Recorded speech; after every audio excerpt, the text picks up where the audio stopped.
There's a simple concept that I want to talk about that would have completely changed how I approached women and life if someone just would have told me this in my teens or 20s.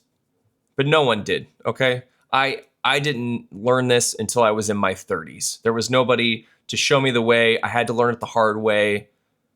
And when I did, it was a paradigm shift. It rewired everything about how I saw power, attraction, and leverage. And if you're a young man, if you're in your teens or your 20s, then do me a huge favor and just stop what you're doing, sit down, pay attention, and listen to me, okay? In every interaction, whether that is dating, marriage, business, even friendship, there's an invisible truth, an unchanging rule. Whoever can walk away from a deal holds the power. You can call it a tactic if you want, but it's rooted in human nature. People are wired to value what's scarce and to question what's desperate. It's not any form of arrogance, it's just biology, okay? Scarcity signals strength, and strength creates both attraction and safety. Think desire for the moment and trust for the long term, okay? Because when someone doesn't need you, they're not trying to survive through you. They're choosing you. And the world, here's another thing that you need to remember. The world always bends towards the person who acts from choice, not desperation. But the problem is, most men are taught to do the exact opposite. Most men lose power the same way they lose time. Little by little, through small choices that seem harmless. They explain too much. They give too much. They commit too fast. They think more effort equals more value. But effort without limits, it creates imbalance. When a man works harder for approval than he does for his own standards, he's cooked. The outcome is already decided. He's done. He's trading self-respect for attention. And attention doesn't mean value. Attention is the cheapest currency on the planet. And once a man sees that, he can stop giving away his power. When a man no longer needs to be picked or validated, everything changes. Absolutely everything. He moves through the world differently. He speaks differently. He's calm because he's not waiting for someone to confirm his worth. And people respond to that. They respond to that. Calm shows control and composure, and control and composure shows choice. When you can walk away, you're telling the world, hey, I'm here because I choose to be, not because I'm scared to be alone. That attitude changes how people treat you, how they see you and treat you. It makes you more deliberate and harder to manipulate. Now, when you chase someone, their flaws vanish. And vice versa. When they chase you, yours do as well. That's how attraction works. Attention creates distortion. The more you idealize someone, the less you actually see them. You project what you want to see, not who they are. But when you stop running after validation, the fog clears. You start noticing red flags, not just red lipstick. You start asking questions instead of auditioning. And that is the moment where your power returns. When your vision becomes sharper than your desire. And from there, your focus shifts from approval to authenticity. And nice is not the same as kind. Kindness comes from strength. Nice often comes from fear. And also the etymology of nice means stupid, okay? So don't be nice. Here's the thing, a lot of men mistake politeness for connection.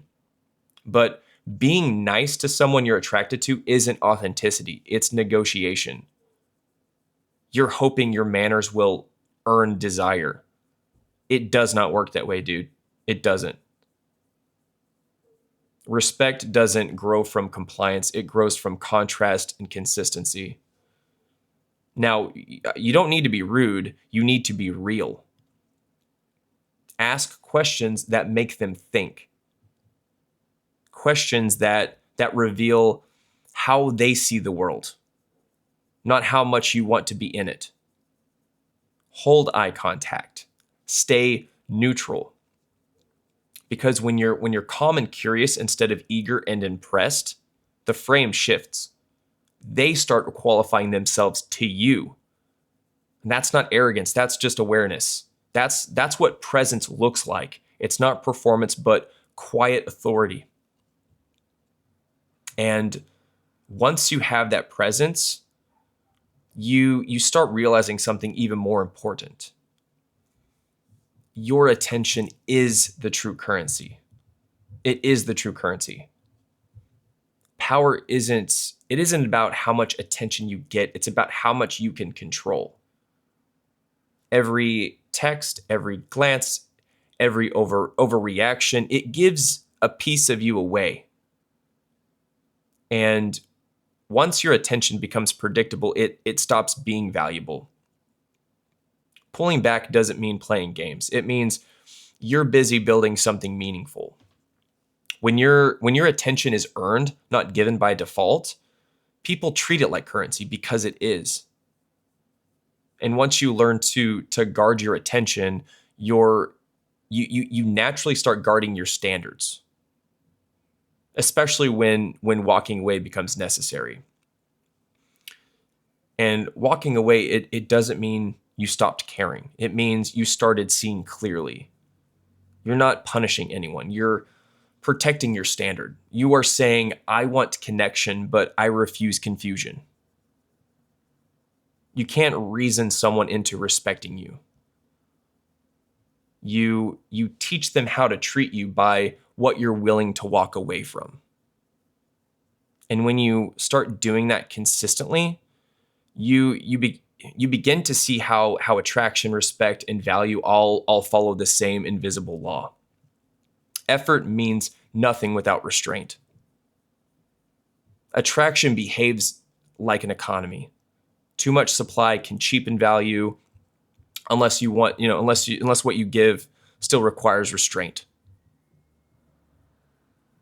When you're always available, always explaining, always waiting, your time becomes cheap. It just does. Scarcity creates value, but not through manipulation, through self-direction. When your life is full, your energy has gravity. People orbit purpose. They distance from need. Build something that doesn't collapse when someone leaves. That's what creates leverage.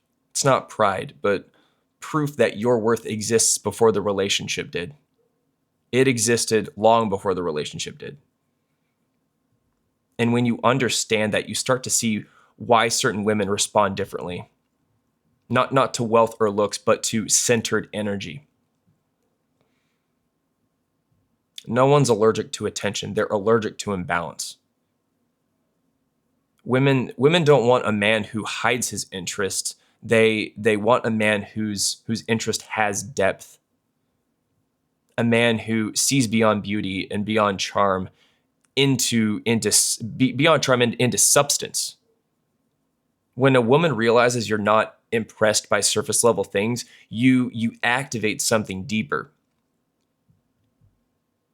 Her desire to earn your respect.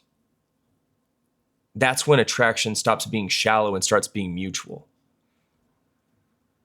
And when attraction matures into mutual respect, that's when the real tests begin. Every relationship has moments where boundaries are tested. Not always by design, sometimes just by human insecurity. And it's not to destroy you, it's to measure you. When emotions run high and you stay grounded, You send one message clearly. I'm not afraid of losing you, but I won't lose myself for you. That's the masculine frame. It's not dominance, it's direction. It's not control either. It's pure composure. The man who can stand calm in uncertainty always wins respect. Always. Because chaos reveals character. And once you've seen the truth play out enough times, you understand what walking away really means.